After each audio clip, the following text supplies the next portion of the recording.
Não quero lhe falar, meu grande amor, das coisas que aprendi nos discos. Elis Regina com uma música como nossos pais. Por isso, cuidado, meu bem, há perigo na esquina.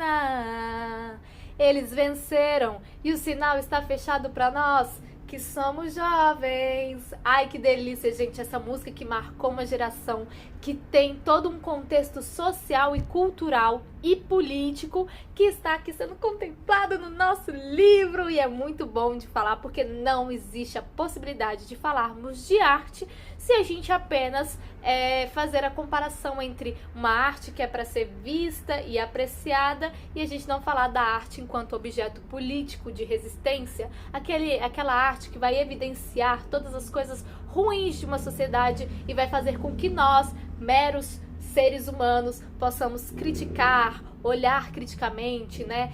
Poder ter a nossa liberdade de expressão em cima disso. E a música, como nossos pais de Elis Regina, ele vem dizer exatamente isso, o nono ano. É justamente o que fala no livro de vocês, no capítulo 2, no capítulo 3, página 2, a arte que não se cala. E é isso que a gente vai falar hoje, tá bom? E o que a gente vai falar também durante o bimestre é justamente sobre a censura no mundo das artes. Vamos ler juntos o que tem aí na página 2 de vocês.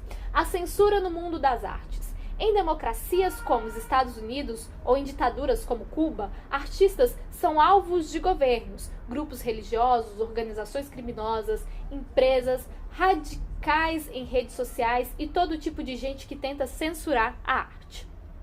A censura cultural ainda é presente e muitas vezes difícil de denunciar. Só em 2015, a Free Music, organização internacional que presta consultoria à ONU, registrou 469 casos de censura e ataques contra artistas, sendo que 3, foram assassinatos. O número representa um crescimento de 98% em relação a 2014, galera.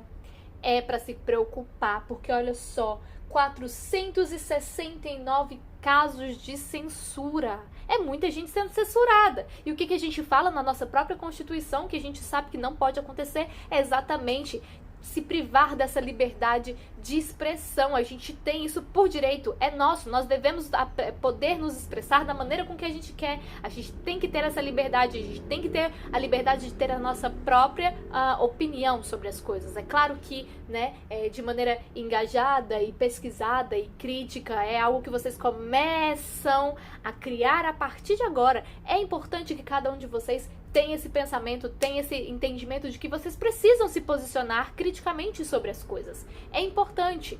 É claro que sempre escutando as pessoas, porque mais importante do que criticar é também saber ouvir. Saber escutar é importante. Então, é esse processo de escuta e de crítica que cada vez mais vocês que são jovens, são o futuro da nação, são o futuro, daqui pra frente vai ser a partir de vocês, é a partir de mim, é a partir até dos mais velhos, mas não somente, mas vai muito mais de vocês, é necessário ter esse posicionamento crítico em relação a tudo que nos acontece, tudo que acontece à nossa volta. A gente precisa ter essa possibilidade e mais ainda ter essa possibilidade. Essa possibilidade de crítica. E vocês vão perceber que a arte, a história da arte, ela é contemplada com inúmeras formas de censura. Porque desde que a arte se entende como arte, ela é vista como não somente um objeto de apreciação, dizer, nossa, que bonita, a arte ela tem que ser bonita. Não somente isso, a gente fala sobre uma arte que também pode ser crítica. É isso que fala aqui no livro de vocês, olha só. Entender que a arte, além do seu viés estético, pode ter uma força política, e é por isso que muitas vezes ela é reprimida por diversas pessoas e instituições. É um dos objetivos específicos do nosso livro, é um dos objetivos contemplados não só pelo livro, é algo que está lá dentro das diretrizes e bases de vocês da educação. Então tem que ter esse entendimento crítico, tá bom, gente? Isso é importante. E aí, olha só, Como a gente acabou de ler na página 2 de vocês, pergunta o seguinte: a Constituição brasileira proíbe a censura de toda atividade intelectual, artística, científica e de comunicação. Você acha que ela é respeitada? E aí? É uma questão que eu gostaria muito que a gente pudesse debater sobre. Porque como vocês acabaram de ver, a Free Music, enfim, que é essa instituição, essa organização internacional que está ligada à ONU, que faz esse tipo, né, de levantamento de denúncias, enfim, recebe essas denúncias, ela enviou mais de 469 casos. Então imagina só, a Constituição está sendo respeitada nesse momento? É claro e evidente que não, né? A gente vê aí um desrespeito muito grande à Constituição. Então é trazendo justamente essa possibilidade de se questionar e indagar sobre coisas que acontecem dentro da nossa sociedade, que existe a arte, que existe a filosofia, que existe a filosofia, a sociologia e todas essas capacidades de serem verbalizadas aquilo que a gente precisa dizer. E não somente verbalizada, afinal de contas, a arte ela trabalha também com formas de expressão, formas de contato e formas de comunicação que não sejam apenas faladas, né? Então, olha só, por que alguém poderia querer censurar um artista? Ora, tá explícito, tá óbvio e evidente, que é justamente porque se eu, enquanto artista, eu não estou tendo papas na língua, ou seja, eu não estou tendo nenhum tipo de medo de expor aquilo que eu estou sentindo, a minha indignação, ou fatos e acontecimentos que têm sucedido, que têm acontecido dentro de uma sociedade em determinado momento e que isso envolva a política, né? Quando a gente fala sobre a política, a gente está falando sobre esses poderes, né? Enfim, se eu não tenho esse medo de expor, e se eu estou trazendo charges, se eu estou trazendo música, poesia, teatro, em que eu utilizo da sátira, que eu utilizo do drama, que eu utilizo da comédia, que eu posso utilizar esses espaços, essas representações, como forma de deixar explícito aquilo que eu penso e que não só eu penso, mas toda uma sociedade ou grande parcela da sociedade que está indignado com algo pode dizer através da arte de uma maneira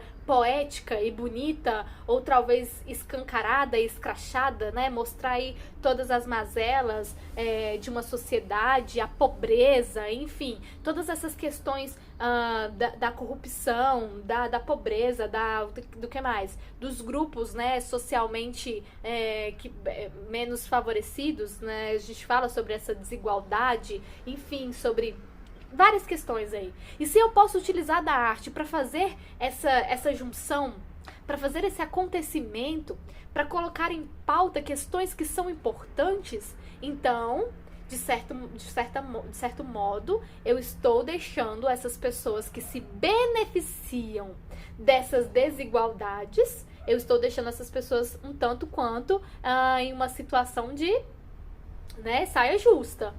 Porque, pensa bem, a gente fala sobre poder. E o grande poder, ele quer o quê? Ele quer manipular o poder, né? As pessoas que estão no poder. Seja quais poderes, poder midiático, poder político. Como vocês já viram, nós estamos condicionados o tempo todo a não sermos livres, inclusive nas nossas opções musicais, no tipo de roupa que a gente veste, nas coisas que a gente gosta, a forma com que a gente fala, enfim, tudo isso aí a gente está o tempo todo condicionado. A gente já falou sobre isso, sobre essa condição de estar dentro de uma liberdade que não é liberdade, né? A gente está o tempo todo condicionado, seja, enfim, por várias questões que envolvem o nosso mundo. E aí, essas questões fazem com que essas pessoas que possuam esses poderes queiram cada vez mais manipular as coisas para que estejam em prol deles, né? É o mal do ser humano. O ser humano, o tempo todo, ele quer ganhar em cima dos acontecimentos.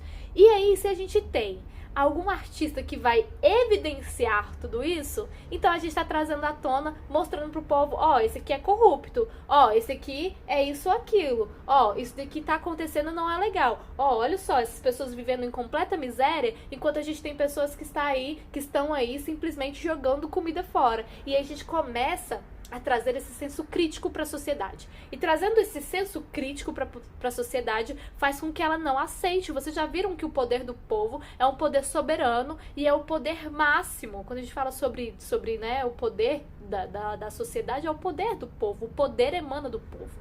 Então é o povo que decide. E o povo decidindo é muito fácil, sendo crítico, dizer o que ele quer e o que ele não quer. Né? Nós deixamos, enquanto sociedade, a gente deixa tudo isso muito bem claro. E é por esse motivo que alguns poderiam querer censurar um artista. Não só querem, como vivem censurando o tempo inteiro. Como vocês já viram aqui, 469 denúncias, casos de censura, sendo que nós temos a nossa própria Constituição, que deixa explícito, evidente, que já se passou o tempo de regime militar, já se passou o tempo de ditadura militar. Uns dizem regime, outros dizem ditadura, né? Já se passou esse tempo em que se colocava as coisas dentro desse lugar, não se coloca mais, ou seja, as pessoas precisam ser livres para expor aquilo que elas sentem e expor suas opiniões próprias. E acontece que isso, de certa forma, não é respeitado, tá?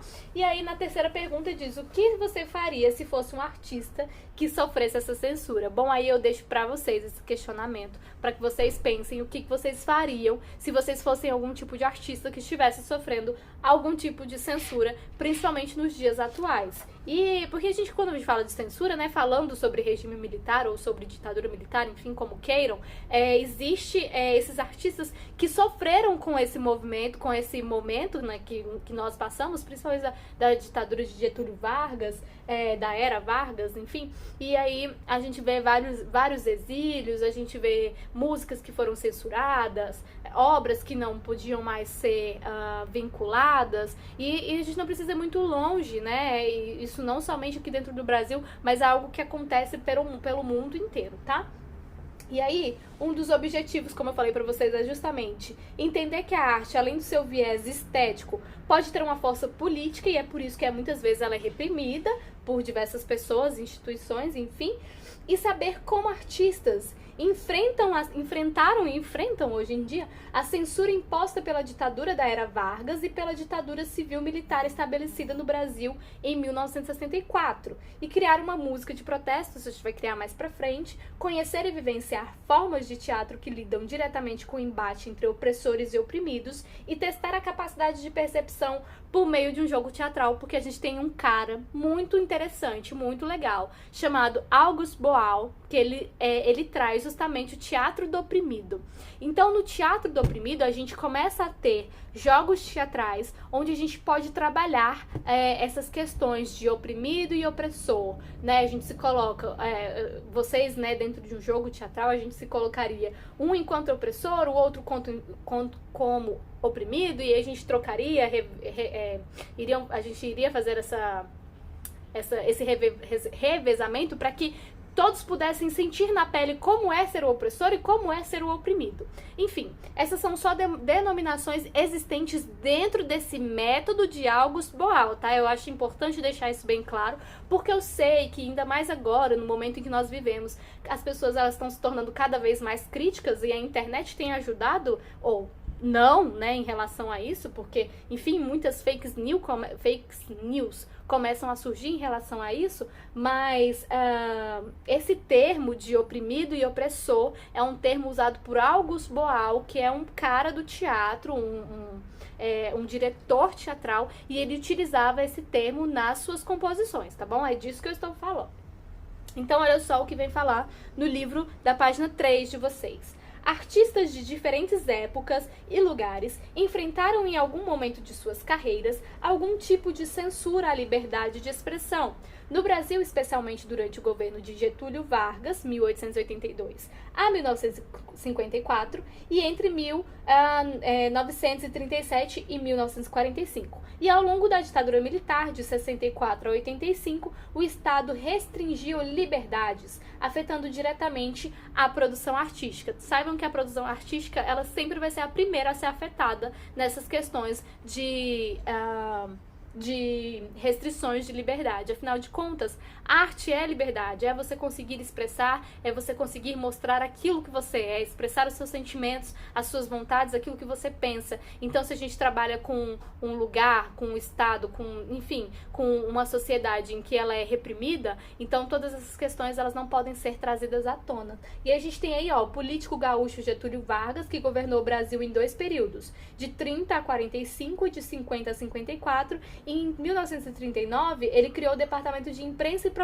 Propaganda, chamada DIP, que era o órgão que, entre outras atividades, controlava a censura no país. Então, tudo que se ia para a televisão ou que se ia para as rádios, enfim, a DIP ela peneirava, né? E aquilo que ela achava que não poderia passar, ela vetava. Ou seja, não se podia mostrar a realidade das coisas, a expressão das pessoas, o que elas pensavam, porque a DIP ela fazia esse controle. Ou seja, para as pessoas estarem cada vez mais a favor de um governo. Porque se eu tenho só uma pessoa, um rebeldezinho lá, que ele tá querendo se rebelar contra todo aquele sistema que ele vive, e ele diz, eu não aceito mais isso, e começa a querer se expressar em relação a isso, eu consigo controlar ele, porque eu tenho esse sistema que eu vou primeiro peneirar, eu primeiramente vou olhar tudo que acontece, aí eu falo, isso aqui passa, isso aqui não passa, isso aqui passa, isso aqui não passa. O que não passa, eu jogo fora, chego lá no artista e dou uma bronca nele e falo assim, olha só, se você continuar com essa brincadeirinha de querer ficar falando pros outros o que tá acontecendo na realidade, ou o que você tá sentindo, ou suas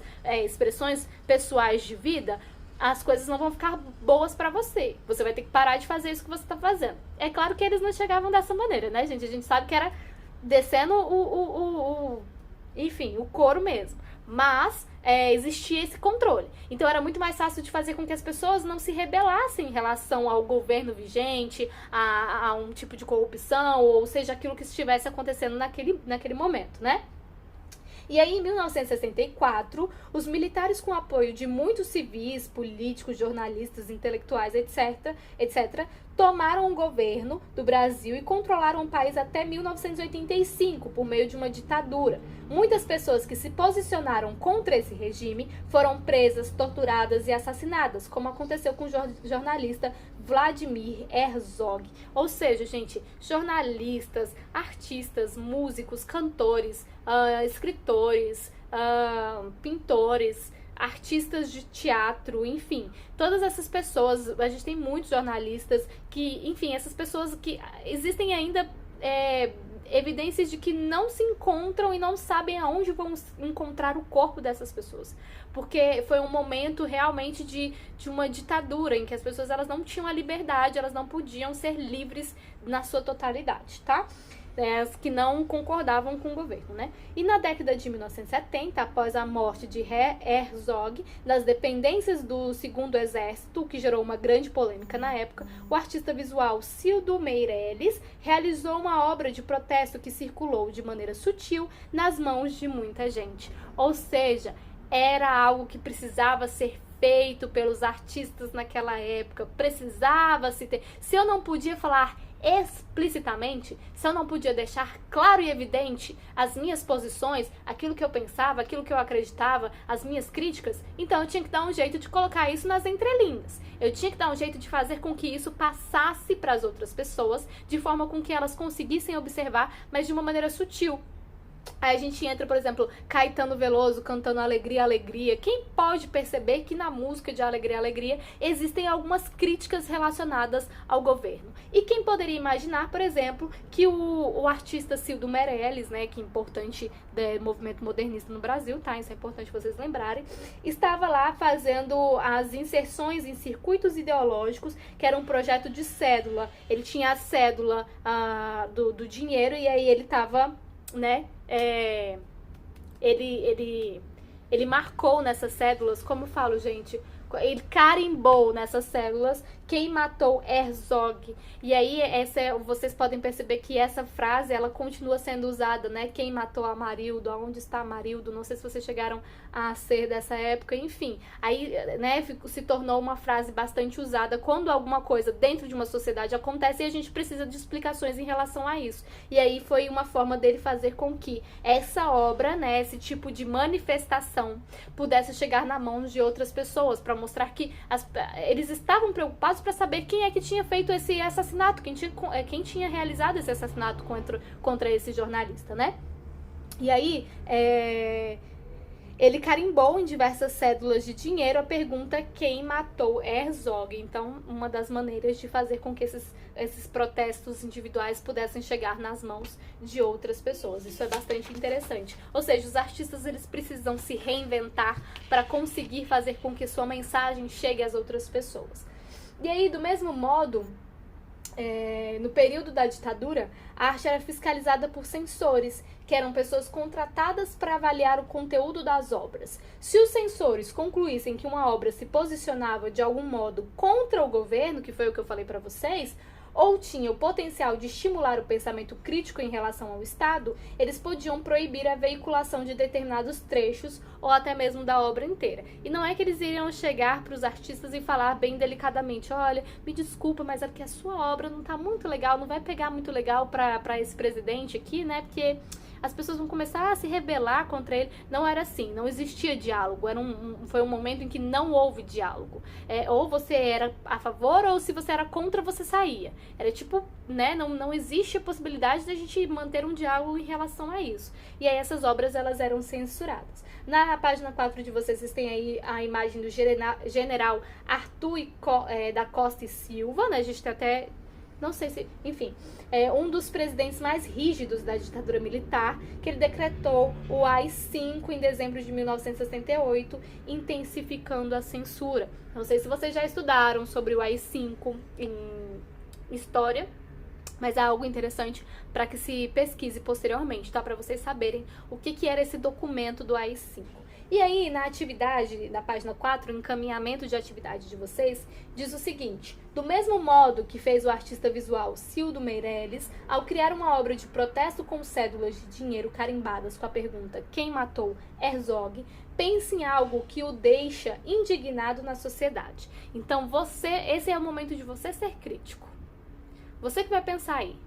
O que é que faz com que você deixe você realmente muito indignado com algo que esteja acontecendo na sociedade, ou que aconteça, enfim, com muita frequência, enfim. E você vai pensar sobre isso. Como você faria uma obra que circulasse com uma pequena mensagem sua protestando contra esse fato social? Então você vai criar um protótipo e vai expor para toda a turma, no caso vocês vão me enviar por Google Classroom. Lembre-se, você deve utilizar fundamentos plausíveis para o seu protesto. Então, gente, para essa atividade, o que eu preciso que vocês façam? Eu não vou pedir para você criar, tá bom? Não vou pedir para você criar a obra. Vou pedir para que você apenas escreva o seu pensamento de como seria essa obra. Ou seja, eu penso em fazer uma música em que, juntando todas as iniciais das primeiras estrofes, eu consigo criar uma frase de efeito para a indignação que eu sinto em relação à pobreza social, por exemplo. Então eu quero somente que você me explique o que você faria, não que você faça de fato, apenas explique o que você faria. E aí você pode explicar tanto pode fazer pelo documento do Word, pode fazer pelo documento do Google Docs, pode fazer por notas no seu celular, pode escrever no caderno e tirar foto e me enviar, enfim. É basicamente isso que eu preciso de vocês, tá bom? Gente, eu fico por aqui. Qualquer tipo de dúvida podem me perguntar ou pelo Google Classroom ou pelo meu e-mail, vocês sabem disso. E é isso, né? No início vocês perceberam que a gente veio falamos sobre vanguardas europeias, aí falamos sobre modernismo, aí a gente voltou um pouquinho para vanguardas europeias para vocês entenderem esse movimento modernista, e dentro do movimento modernista a gente tem esses movimentos de censura que aconteceram justamente quando a arte ela chega de fato do Brasil, né? A gente começa a falar de arte puramente brasileira e a gente percebe que isso começa a receber alguns entraves para que não se acontecesse de fato. Por que as artes em outros lugares se desenvolvem tanto? Porque as pessoas elas conseguem entender a importância da arte e elas abrem portas para isso. Por que no Brasil a gente não consegue desenvolver tanto assim? É claro que a gente desenvolve, temos artistas incríveis, mas poderia ser muito mais. A gente poderia ter uma cultura artística muito mais ampla. Mas, enfim, são questões para o debate para a nossa próxima aula. Fiquem com Deus e até a próxima.